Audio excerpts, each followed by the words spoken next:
So what's up, YouTube? This is Josh coming at you, and we've got a big box right here. This comes to us from GGRetroBox. Month number 3. Will we get lucky this time? Stay tuned.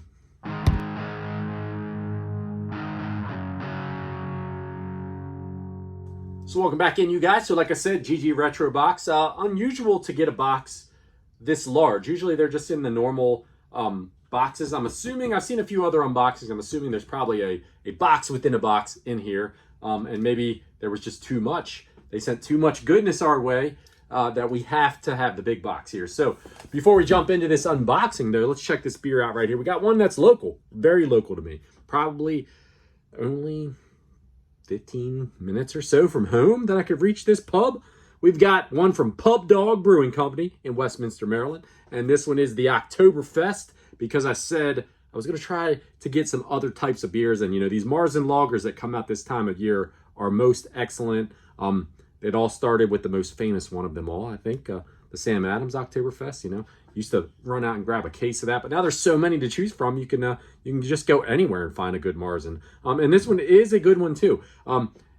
Famous for a lot of other styles of beer, but this time of year they make a pretty good one. My wife picked this 6-pack up for herself, but I stole one for me right here for us to check out on the channel. This one right here comes in at 5.8% ABV, and man, you could really smell that maltiness in this one right here. And it delivers a great hit right there of malt in your first taste that you get out of it. This one is a German style Marzen lager. As I said before, Oktoberfest, there's tons of them out there. I'm sure each and every one of you has a local brewery to you that makes a Marzen in the September-October time frame. But this one is very tasty, crisp, bold flavor, really strong, hits you right the way you want it to. So I'm happy to have a few of these to taste in the refrigerator. All right, so GGRetroBox, third month with them now. We've had issues the first couple of months with the service, but I'm hopeful that they're going to get it right this time.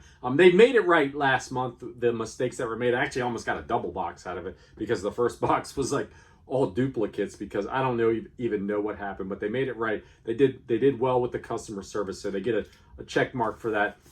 I've seen a number of these unboxings, and from my own limited experience, it seems like they're a pretty solid new up-and-coming subscription box service. Now, I've been doing a lot of soul searching when it comes to subscription boxes, because my collection, although you can't see it all from behind me, I think it's starting to outgrow the ability to use these services to find games that I need or games that I want for things. So what I have here is the standard box.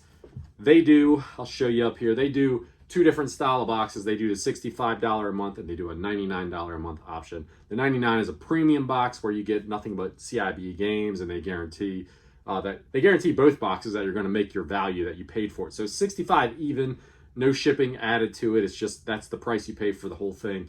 So far, they've more than hit their marks the first 2 months when it comes to value. We just had some issues with setting things up. Last month, they said, hey, you're going to need to add some more services because the Nintendo and the N64, your collections are just getting too large for us. We really can't find things that you need. So I added a bunch of games, or a bunch of systems, I should say. So I should be getting Nintendo NES, Nintendo 64, Wii U, what else? GameCube.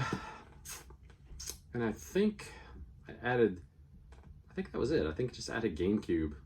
No, I know I added something else. SEGA Genesis. Come on, Josh, get it together. You're drinking too much beer.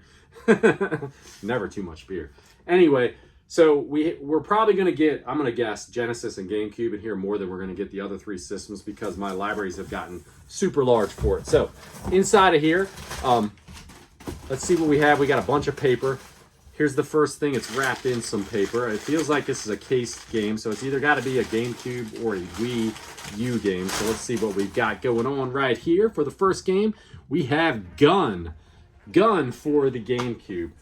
No manual inside of it. Does have the case, so I have this game already on Xbox. Is it any better on the GameCube, guys? Let me know. It's one that I've dabbled with a little bit, but I've never really committed myself to moving forward and working my way completely through the game. But there it is, Gun for the GameCube. That is the first game out of the box. So the next thing we have in this big ass box, it feels like it's just a bunch of packaging and paper, but we do have the GG Retro box itself. In here we have the Join the 16-bit revolution. They do have some very killer box art that they do with these boxes. I have to say that presentation gets an A+ for sure. All right, so what do we have inside of here? I can see right off the top because I opened it up, right open to me, that we have another GameCube game on the top. I don't know anything about this one though. Right here we have Top Gun Combat Zones. So let's check this out, see if this one is complete or not. Yes, it is. Got the manual inside of it. Is this game any good? We'll see some footage of it to see if it's decent or not. The original Top Gun that came out on NES was one that I played the hell out of when I was a kid, but frustrating as shit trying to land that goddamn plane on the carrier. But you know, it was a good game to me. I would just pop my headphones on. Back in the day I had a little like Walkman and pop some metal, like some Exodus or some Slayer or some shit in there, and just freaking go at it, man. And then you try to land it and then you get pissed and quit the game. But anyway, is the Top Gun game for the GameCube any good? You guys tell me in the comments below, please. All right, the next one we have, it looks like another GameCube game coming out. Right here we have 007 Nightfire. Now, I know this is a good game. Is it complete or not? Player's choice, Nintendo GameCube, felt a little light, so we knew there was no manual in it. I have this game already on PlayStation 2, I believe, so I know it's a good game, following in the footsteps of the famous GoldenEye. But these were all good games that they made for the 007 series back then. We got another cased game right here. Let's see. What do we have? We have another GameCube game loaded up with GameCube. We have Call of Duty Finest Hour, and this one is complete as well. I've played through and completed this game many years ago because this is another one that I have already, but I have it on the PlayStation 2. So pretty cool there to get it in the box nonetheless, and then it's a nice copy of it as well. A lot of GameCube right here. So that's 4 games. These boxes are 3 to 5 games guaranteed in the box. The last one, it feels like, oh yeah, this is a Sega Genesis. It's in the case. It's in the box. I don't know if it's complete or not, but there's the end of the GG Retro box for the month of October. What do we have here? What do we have?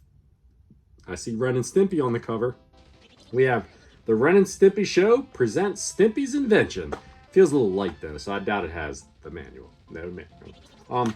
Cartridge is in pretty good shape though. Oh, that's kind of cool. That's kind of cool. For the longest time, I never wanted stickers on my carts, but then I see a lot of these, and they're just a blast to the past. This one is a Game Trader, Florida Mall, Orlando. So some of y'all that are down there in the Florida area, you may have some nostalgic memories of this. I know nothing about really any of the Ren and Stimpy games that came out on the Nintendo or the Super Nintendo or the Genesis. I know it was a hugely popular cartoon from Nickelodeon back in the day, and it was one that I watched. You know, it rolls downhill, it's log, right? Like I could do a little singing for you, but I used to watch it. It's just like retarded, like the complete like mayhem. Makes no sense. The cartoon does it all, but that's what made it great, right? Back in the day. So I don't know anything about the game though, so it's one that I don't have. So this is a cool grab for me. Definite neat addition to the collection. So we got this one Sega Genesis game, and we've got a boatload of GameCube here. What do you guys think? What do you guys think? I've been doing a lot of soul searching when it comes to what I want to do with the monthly subscription services. It has nothing to do with GGRetroBox. They seem like they're pretty solid. From what I've seen from other folks' unboxings and what I've gotten in the couple months that I've had them, they seem like they're a pretty solid service. Especially, you know, a new one for people to check out and compete with the other services that are out there. But what would you guys do? Like, is that attractive to you? Like getting games that even though maybe you don't have them for the GameCube, you already have them for the PlayStation 2 or you have them for the Xbox. I don't know. I'm kind of, like I said, doing a lot of soul searching. We'll have to figure it out as we go along as to what we want to do. I just kind of am starting to feel like might be a end of an era for drinking games with Josh. I'm not sure. But for now, hope you guys enjoyed the unboxing. We're Leave me some comments about the games here that came out of the box. Tell me some memories or things that you guys have had with these titles. If you know anything about them, drop it down in the comments. Love talking to you guys. And until next time, everybody out there, hope you are enjoying this wonderful October, the best time of the year. And until next time, take care of yourself. Cheers.